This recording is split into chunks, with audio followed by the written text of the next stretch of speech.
আলী হাসান মুজাহিদের বাসায় আমি ছিলাম রাহিমাহুল্লাহ। ওনার যেই দিন মন্ত্রিত্বের শপথ হয়, তিনি পরের দিন বিবিকে বলছেন, বিবি ডাউল আলু মশারি, ডাউল আলু আর চাল কিনে দিলাম, আর কিছু আমার কাছে চাইবে না। একজন ক্যাবিনেট মন্ত্রী, আর কিছু চাইবা না আমার কাছে। জয়পুরহাটের ডিসি কানলেন। ডিসিকে জিজ্ঞেস করা হলো, আপনি কাঁদছেন কেন? বলছে, কোন মন্ত্রী আসার আগে ডিসিদেরকে ফোন করে, ডিসি সাহেব আমার 70 জন খাবে, আপনি খাওয়ার ব্যবস্থা করেন। ডিসি কোত্থেকে খাওয়ার ব্যবস্থা করবে? জেলার যত পয়সালা আছে এসপিদেরকে এদেরকে দিয়ে কি করে? চাঁদাবাজি।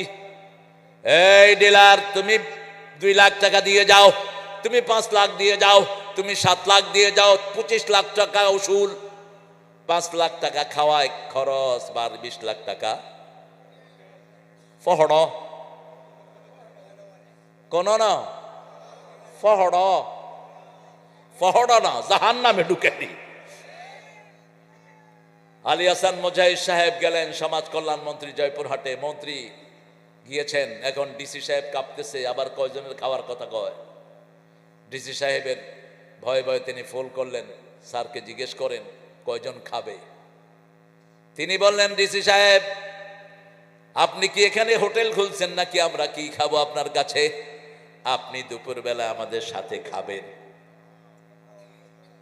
আমি একটা এতিমখানা ভিজিটে যাব, সেই এতিমখানায় সবার জন্য খিচুড়ি তৈরি হয়েছে। কি খিচুড়ির সাথে আলু দেওয়া হয়েছে, আর টমেটো সালাদ থাকবে, আর কিছু পাবেন না। এতিমরা যা খায় আমরাও তা খাবো। ডিসি কাঁদলেন আর বললেন, আল্লাহ শুধু গল্প শুনেছি, সাহাবীদের শোনার মানুষ দেখি নেই। একই সাথে বসে মন্ত্রীও খেলেন, ডিসিও খেলেন, কোনো চাঁদাবাজি নাই, কিচ্ছু নাই। আমাদেরকে শেষ করেছে চাঁদাবাজরা, ঠিক না ঠিক? আর কোন নতুন চাঁদাবাজ আমরা দেখতে চাই না। আমরা হাত ঘুরিয়ে দিব চাঁদাবাজের। শুধু চাঁদাবাজি শুরু করো, আগের হাল গেছে যেইভাবে, পরের চাঁদাবাজ যাও সেইভাবে।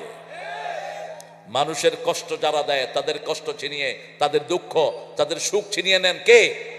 আমি কাউকে কষ্ট দিব না, আমাকে শান্তিতে রাখবেন কে? মানুষের উপর রহম করেন, আপনার উপর রহম করবেন কে?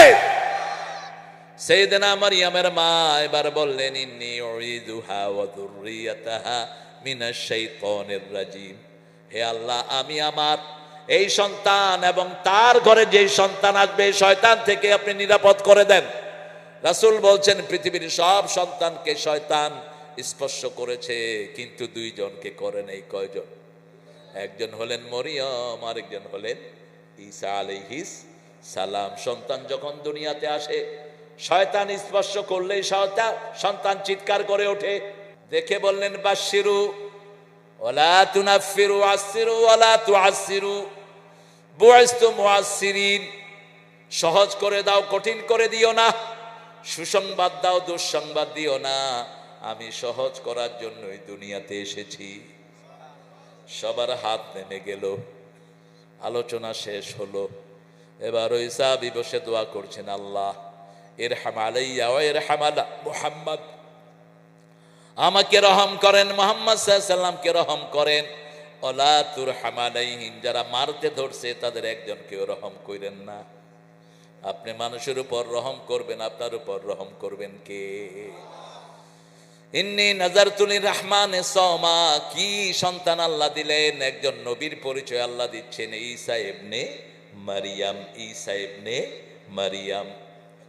কোন নবীর বাপের পরিচয় আল্লাহ দেন নাই। শুধু ইব্রাহিম আলাইহিস সালামের বাপকে বলেছেন আযর।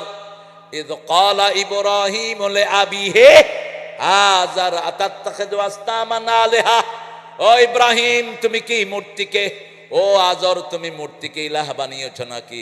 ইব্রাহিম আলাইহিস সালাম বলছেন, ও কাযালিকা নুরি ইব্রাহিম মালাকুতাস সামাওয়াতি ওয়াল আরদ ওয়া লিয়াকুনা মিনাল মুকিনিন। এভাবে ইব্রাহিম আলাইহিস সালামকে আকাশ জমিনের সব গুরুতত্ত্ব শিখিয়ে দিয়েছেন কে? তিনি যখন দেখলেন মানুষের তারাকে সেজদা করছে, তিনি বলছেন তারা যেটা ডুবে যায় সেটাকে সেজদা করা যায়। ফালাম্মা জান্না আলাইহিল লাইলু রাআ কাওকাবান ক্বালা হাযা রাব্বি ফালাম্মা আফালা ক্বালা লা উহিব্বুল আফিলিন। যখন তারা ডুবে গেল তিনি বললেন যেটা ডুবে যায় সেটা রব হতে পারে? এবার চাঁদ উঠল। ফালাম্মা রাআল কমারা বাযিগান ক্বালা হাযা রাব্বি ফালাম্মা আফালা ক্বালা লাইন লাম ইয়াহদিনি রাব্বি লাকুনান্না মিনাল কওমিদ দাল্লিন। হে আল্লাহ, আপনি যদি আমাকে হেদায়েত না দেন আমি হেদায়েত পেতে পারবো? কোন নবীকে গোমরা বলা জায়েজ নেই। এটা আপনি এভাবে বলতে পারবেন না, আপনি হেদায়েত না দিলে আমি গোমরা হয়ে যাব না। এটা সাধারণ মানুষের জন্য ব্যাখ্যা, কিন্তু নবীদের শান সবচেয়ে বড়। নবীদের শান সবচেয়ে বড়। পৃথিবীতে নবীদের চেয়ে শ্রেষ্ঠ আর কেউ হতে পারে? সব নবীদের শ্রেষ্ঠ নবী কোন নবী? ত্রিভুবনের প্রিয় মুহাম্মদ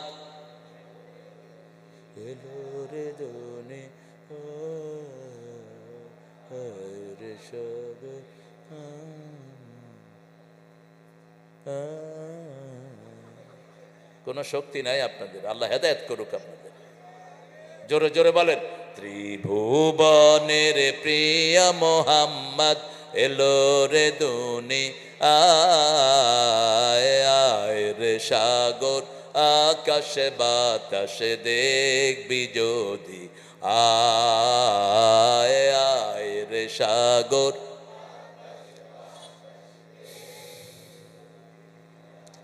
ধুলির ধরা বেহেশতে আজ জয় করিল দিল রে লাজ।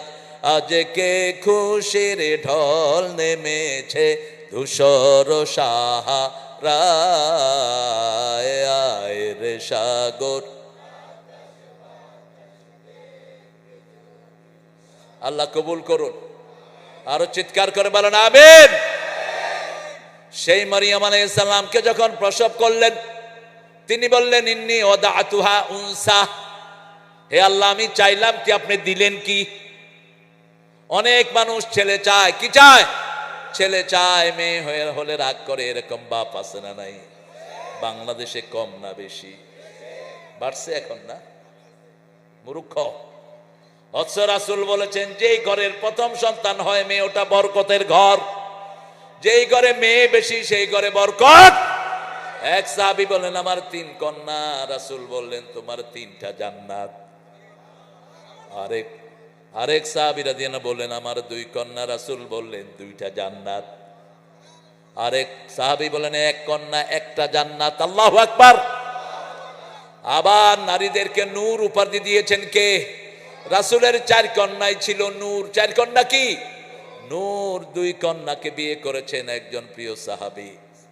আল্লাহ রাব্বুল আলামিন তাকে উপাধি দিলেন ওসমান জিন নূরাইন। তিনি 2 নূরের মালিক। যখন ওসমান রাদিয়াল্লাহু আনহু দ্বিতীয় বিবি মারা গেলেন, রাসূল কাঁদছিলেন আর বলছিলেন আল্লাহ যদি আমাকে আরেকটা মেয়ে দিত আমি সেটাকে ওসমানের হাতেই তুলে দিতাম। এত বেশি লজ্জাশীল ছিলেন তিনি। ওসমানকে দেখলে ফেরেশতারা লজ্জা বোধ করত। কবরের কাছে গেলে সবচেয়ে বেশি কাঁদতেন কোন সাহাবী? ওসমান। সাহাবীরা জিজ্ঞেস করতেন কবরের কাছে আসলে আপনি এত কাঁদেন কেন? তিনি বলতেন আমার শ্বশুর জান, আমার প্রিয় আব্বাজি, আমার প্রিয় রাসূল, তিনি বলেছেন কবর কারো জন্য জান্নাতের বাগান হবে অথবা কারো জন্য জাহান্নামের টুকরা হয়ে যাবে। আল্লাহ আমাদের সবার জন্য জান্নাত বানিয়ে দাও। আরো জোরে বলেন আমিন। কবরকে জান্নাত করতে হলে 5 ওয়াক্ত নামাজ আছে না নাই? ইসলামী দল আছে না নাই? কোরআন অধ্যয়ন আছে না নাই? অধিকাংশ লোক কোরআন পড়ে না মাসকে মাস। হাফেজরা পর্যন্ত কোরআন পড়ে না।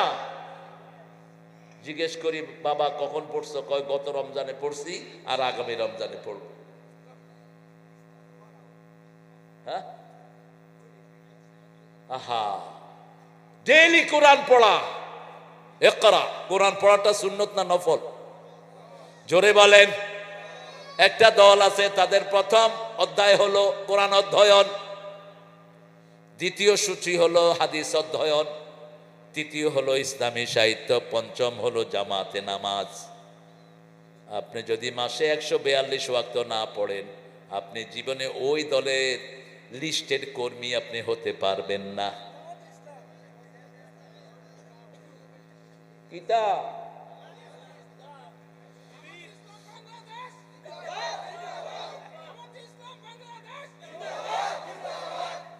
এটা হাসিনা চিনছে, আর কেউ চিনে নেই।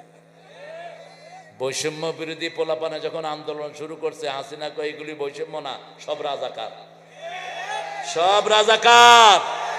আল্লাহ কয় খাড়া 18 কোটির রাজাকার বানামো। তুমি কে? আমি কে?